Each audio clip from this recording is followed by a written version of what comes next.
Shanquella Robinson, 25, went to Cabo, Mexico with 6 of her friends on October 8th. She died a day later, and her family is asking how. Let's see. Friends initially told Robinson family that she died of alcohol poison. Now, when I heard that, do y'all remember the young lady, Tamla? That was her first name. Sister from a couple years ago. This happened like about 2-3 years ago. And this sister, although it was a little bit different because we dealing with white people, so we already know. That sister went over somebody's house, though. It was supposed to be like I think like some sort of mom sleepover. She was the only black woman there. In the morning after the sleepover, she's found dead, beaten in the front yard, face down. And they tried to say that it was just alcohol poisoning. Now, I don't know if this is what's that about? Why would they think that would be befitting in a befitting cover-up? When you literally beat the hell out of her, what is alcohol and getting beat? I mean, and it's literally the same thing for this. I don't even understand how they mind, like, y'all not even good liars. Autopsy showed that she died of a spinal cord injury. There's a video of a girl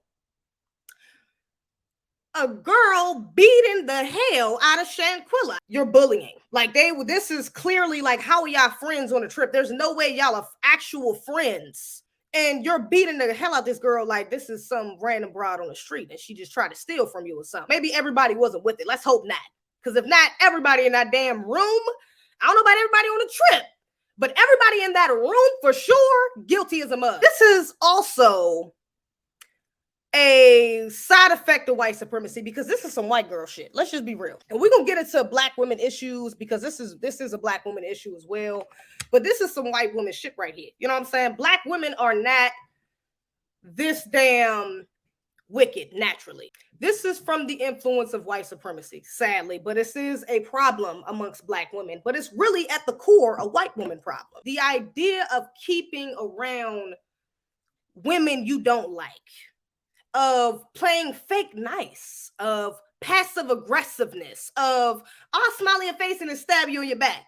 And you turn around, I'm still smiling. What you talking about? I ain't putting a knife in your back. That right there is white supremacy. And especially when it comes to black women, white women are very, very jealous, very envious. Okay. And especially a black woman, because we are the highest form, okay, of woman, of goddess. You can't get no better. They are very jealous, okay, very envious, okay, and very fake, very passive aggressive. When they see that they want something that you have and that you're genuinely, you don't feel that same way back, they still envy you. They still have a jealousy for you. They project that onto you. And if they don't project that onto you, they'll try to hide their nefarious feelings to get closer to you just to hurt you. This ain't even really just for black women. It's just black. They do it with black women in the most extreme ways because they are the most jealous of us. But they do it even with each other. Let's talk about the movie Mean Girls.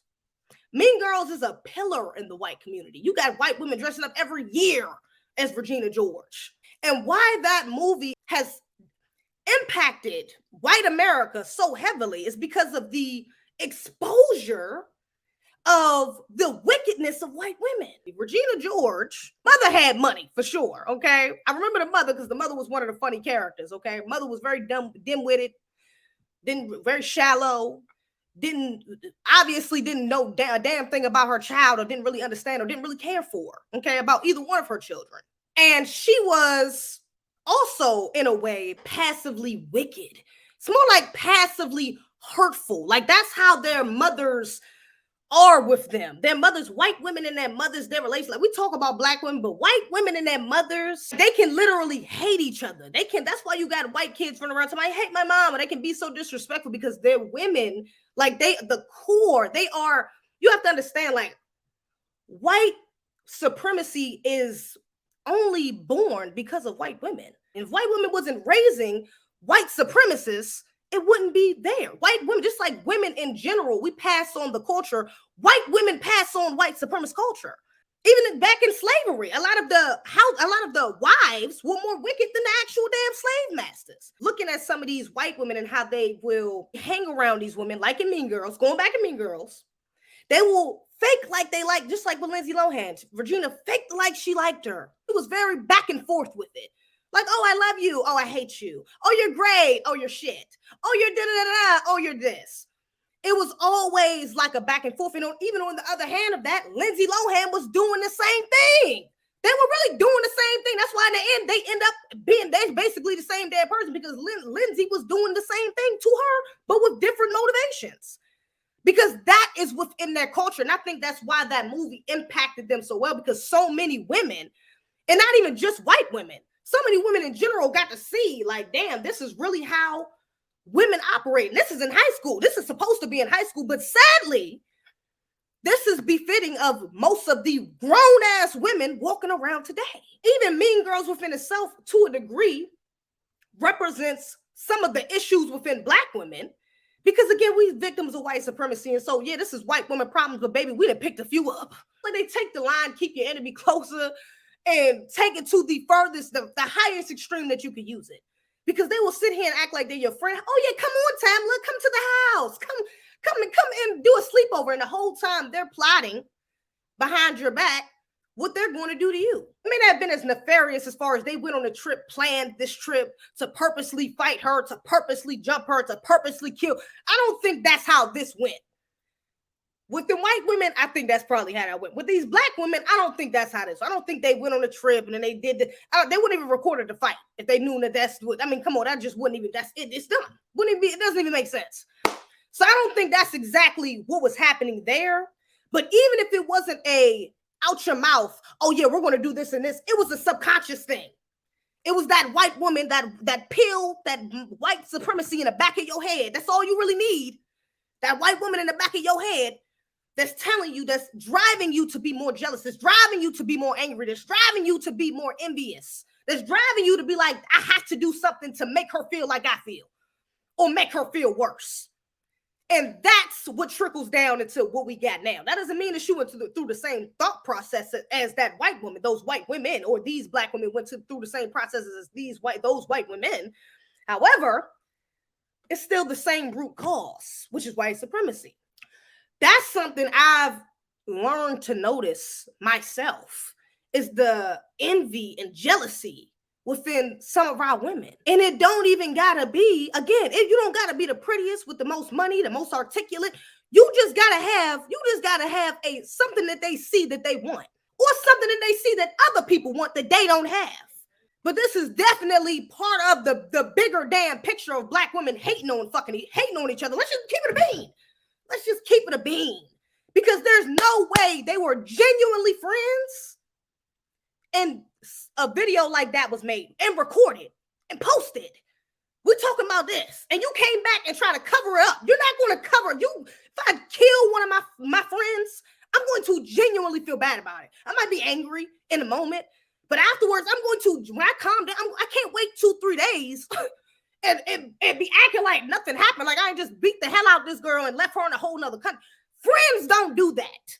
They weren't friends. Off the rip. I don't need to know no damn details about their friendship. Nigga, you were not friends. None of the people on this trip really were friends. Because stuff like this don't happen with real friend groups. And real friend groups be a whole lot smaller. They be about 3 or 4, trust me. Maybe even 2. Shout out to my twin. But 3 or 4 at max. I done been in a couple. And real friends, it really only be about 2 or 3 of them. It ain't no damn 5, 6 of y'all that's really genuinely that close. It's not happening. Unlikely, unless y'all related. It's very unlikely. So this is an extreme showcase of the dangers of upkeeping this passive, yet still combative culture of ours. That's why I said we're a little bit different, because even Deja in that video was Regina George. She was being Regina George in that video, okay? The Black version. Because that's how we do things. And you know, it's crazy because I noticed with Black women, with other groups of women, white women, of course, we can't be compared for real because we've been 400 years. We're different people, okay? But I do notice with other women that they can be catty. You notice in Mean Girls, I think the fight don't happen up until the end. Yeah, the fight don't. If that was a Black Mean Girls, it was about 3-4 fights throughout the movie. Just being realistic. We being honest. You know what I'm saying? It was one big ass fight at the end in Mean Girls. Just one in Mean Girls, right? If this, I mean, in real life, as far as Deja, that's why they saying that they speculated. I think it's speculation that the girl fought another girl on the trip and then possibly a guy. That's what we do. It's different. So Black women, we can't be catty and be going back and forth. And you know, we around each other all the time. We can't fake like each other and know that we fake like each other. We can fake like each other and fake like we don't know. Like the people on this trip, oh yeah, she all right. We might be talking to them on the phone. Yeah, she cool. Da, da, da, da. But when we see each other, it's like, hey, we cordial. We don't really know that we don't fuck with each other like that. Everybody else know we don't rock with each other like that. But we don't really know. We ain't never really had a conversation on. We can do that. But as far as when a conversation comes about, and if it don't go, if one of y'all has to be more submissive than the other one. And you better hope that the other one who ain't submissive ain't calling you no punk, because then the one that's trying to be submissive gonna turn up. And it's going to go left. But 9 times out of 10, we're not going to go back and forth. All this little cattiness, the little shade, the little things, we're only going to let that happen but for so long. That's only going to happen but for so long before we get to, bitch, I know you meant to da-da-da-da. Oh, girl, I know you ain't just da-da-da. And then it's going to be we getting to here. No matter if you drunk or what. And a lot of times you bring the alcohol in it, that's when it's going to happen. Because this is the type of shit that happens when you get fake ass energy in one room. Let me say this, fake ass feminine energy in one room. And then there's not even any masculine pillar to ground everybody in the room. Because at least when it's a man around, the women are a little more motivated to act like they got some sense, especially if the man is somebody who they want. They're a little less likely to walk up to a girl and try to fight her and da-da-da-da-da, because they don't want that image seen on a man that they want. They don't want that man that they want to see them like that. Not unless they think the man think it's cute. Then they turn up. They do even more. They do the most like Krishan and Blueface ass. They start doing the most to try to impress him. It could go either way, sadly. Those same dynamics from high school, they come right back out. It not even come right back out. It doesn't go anywhere. It's just that as Black women, we don't talk about. We let the shit linger. We love to let shit linger. And that's because we let it be distracted in the bull. A lot of us are too caught up, just like I was saying before. We'll come to a certain level of awareness to where we'll stop it to the point where we got to fix some shit about ourselves. Because, girl, I know I got all that going on, but look at something, because they did.